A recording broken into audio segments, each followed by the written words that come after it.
நாங்கள் அந்த BMW அந்த கார் வாங்கின டைமில் எங்களுக்கு அவ்வளோ ஹாப்பியான மெசேஜ். பட் நாங்கள் 2 months வந்து கட்டலன்னு சொல்லிட்டு எங்கள் வீட்டுக்கு வந்தாங்க. எப்போ ஃபர்ஸ்ட் இயரில் ஏப்ரல் மந்த்தில் மேரேஜ் ஆகி 5 months தான் ஆயிருந்துச்சு. நீங்கள் 2 months கட்டல, ஸோ 3rd month கட்டணும், கார் எடுத்துகிட்டு போயிடுவோம். அதெல்லாம் யாருக்குமே வெளியே தெரியாது. உசேன் மணிமேகலை மாதத்துக்கு 7 கோடியிலிருந்து 35 கோடி வரை சம்பாதிக்கிறேன்.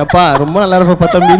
நல்லா இருந்துச்சு. ஆக்சுவலி இந்த ஃபன்னி அந்த மாதிரி மீம்ஸ் வருது இல்லை. பட் ஃபர்ஸ்ட் 2 years 2.5 years வச்சுக்கோங்களேன், ரொம்ப கஷ்டப்பட்டோம். நாங்கள் முதல்ல இருந்த வீட்டில் வந்து எங்களுக்கு ரொம்ப பிரச்சனை வந்தது. 6 months நாங்கள் காலி பண்ணிட்டு நாங்கள் இன்னொரு வீடு போனோம். நாங்கள் 2 பேரும் கார்லேயே போய் வீடெல்லாம் டூலெட் போர்ட் தேடினா வந்து நமக்கு அந்த அளவுக்குலாம் வசதி கிடையாது இல்லை. மேரேஜ் ஆன ஃபர்ஸ்ட் இயர் நடந்து போய் நாங்கள் வீடு தேடி இருக்கோம். அந்த மாதிரிலாம் நாங்கள் வந்து 2வது வீடு நாங்கள் அப்படி தான் வந்து தேடணும். இது யாருக்குமே தெரியாது. எங்களோட சேனல் கூட நாங்கள் ஷேரே பண்ணது கிடையாது. இப்போ நான் வந்து எங்களுக்கு டக்கு ஞாபகம் கூட வர மாட்டேங்குது நாங்கள் என்ன கஷ்டப்பட்டோம்னு சொல்லிட்டு. அந்த அளவுக்கு இறங்கி பண்ணி பட் எந்த ஒரு இடத்துலையும் யாரையும் ப்ளேம் பண்ணக்கூடாது நாங்கள் பண்ணி தான் எங்களுக்கு இந்த சுச்சுவேஷன் இன்னைக்கு வந்திருக்கு. பட் இது டச்வுட் இந்த மாதிரி போயிட்டு இருக்கு. பட் இன்னுமே இதை பண்ணுறதுக்குமே நாங்கள் வந்து நிறைய கஷ்டப்பட்டு தான் பண்ணிட்டு இருக்கோம். பட் அது எல்லாத்துலேயுமே எங்களுக்கு என்ன ஒரு விஷயம் தெரியுமா, அந்த விஜய் டிவி வந்ததுக்கப்புறம் எனக்கு நிறைய ஃபேன்ஸ் அந்த மாதிரி விஷயங்கள்லாம் வந்தாங்க. பட் நாங்கள் மேரேஜ் ஆகி ஃபர்ஸ்ட் ஃபோட்டோ போட்டோம்ல, அப்போ இருந்து எங்களுக்கு வந்து என்ன ஒரு விஷயம்னா எங்களுக்கு பின்னாடி ஒரு பெரிய கூட்டமே இருக்க மாதிரி ஒரு ஃபீல் ஆனதுக்கு காரணம் எங்களுக்கு சோஷியல் மீடியாவில் வந்து நிறைய பாசிட்டிவ் கமெண்ட்ஸ் தான். அது என்ன தெரியுமா, நான் சுடு தண்ணி ஊற்றுறப்ப கூட நான் வந்து போட்டேன், எனக்கு காலைல சுடு தண்ணி ஊற்றிச்சு சோட்டிஸ் அப்படின்னு சொல்லிட்டு வந்து நான் போட்டேன். ஏன்னா கீழே இருப்பேன், அக்கா நீங்கள் ஒன்று கவலைப்படாதீங்க டக்குன்னு சரியாயிடும். ஏன்னா எங்களுக்கு வந்து எல்லாமே சரியாயிடும் பார்த்துக்கலாம்னு சொல்றதுக்கு அப்பா அம்மா கிடையாது அந்த டைம்ல. இப்போ பேசுறாங்க ஓகே கிடையாது,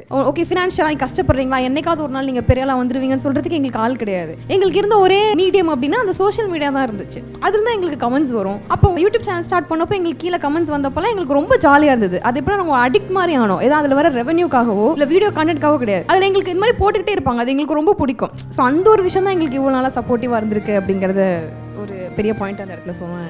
என்ன விஷயங்கள் மாறிட போகுது, ரிலீஜனால உங்க 2 பேருக்கும் நிச்சயமா பிரச்சனை வரும். எவ்வளவு நாள் சேர்ந்து இருந்துட போறீங்க, இல்ல லவ் பண்றீங்கன்ற அந்த ஒரு ஃபீல்ல நீங்க இருப்பீங்க. பட் இதெல்லாம் வந்து அவ்வளவு சாதாரணமான விஷயம் கிடையாது. இது எல்லாமே சொன்னாங்க. நான் சொல்றது அவ கேட்பா, அவ சொல்றது நான் கேட்பேன், அவ்வளவுதான்.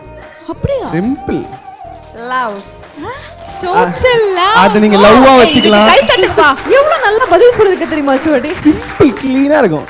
அது நீங்கள் லவ்வாக வச்சுக்கலாம், அண்டர்ஸ்டாண்டிங்காக வச்சுக்கலாம், எப்படி வேணா வச்சுக்கலாம். நான் சொன்னால் இது கரெக்டாக ஃபாலோ பண்ணுவோம், அவள் சொன்னால் நான் சத்தியமாக அதான் ஃபாலோ பண்ணுவேன், மாறவே மாட்டேன். என்னை பொறுத்த வரைக்கும் இந்த உலகத்திலே கரெக்டாக டெசிஷன் எடுக்கக்கூடிய பிரில்லியண்டான பர்சன் உசேன். அவனை பொறுத்த வரைக்கும் இந்த உலகத்திலே எல்லாத்தையும் கரெக்டாக கண்டுபிடிக்கிற ஒரே ஆள் மணிமே அப்படின்னு நினச்சி நாங்கள் 5 வருஷமா குடும்பம் நடத்திருக்கோம். பயந்துட்டு நீ சீரியஸாக சொல்றது ஓகே. அது மாதிரி நாங்களே நினச்சி நாங்களே வாழ்ந்துட்டு இருக்கிறதுனால போயிருக்கு. அவளுக்காக நம்ம இதை பண்ணணுன்ற நினச்ச ஒரு விஷயம் என்ன? நிறைய யோசிச்சு எல்லாம் ட்ரை பண்ணேன். பட் அந்த அளவுக்கு அது வந்து இது பண்ண முடியல. எனக்கு என்ன ஒரு விஷயம்னா, ஏன்னா நான் மேரேஜ் பண்ண டைமில் வந்து எனக்கு தனியாக கடன் நிறையா இருந்துச்சு. வீடும் ரொம்ப ஒரு பயங்கர ஒரு இதுவாக இருந்தது. அந்த டைமில் எனக்கு என்ன யோசிச்சேன்னா, நான் இப்போ நம்ம இது பண்ணிகிட்டு இருக்கோம், மந்த்லி இவ்வளோ தான் இது வருது, இதை வச்சு நம்ம வந்து இப்போ மேரேஜ் பண்ணால் என்ன பண்ணுறது, என்ன ஏது, நான் வந்து இவகிட்ட சொல்லவும் முடியல.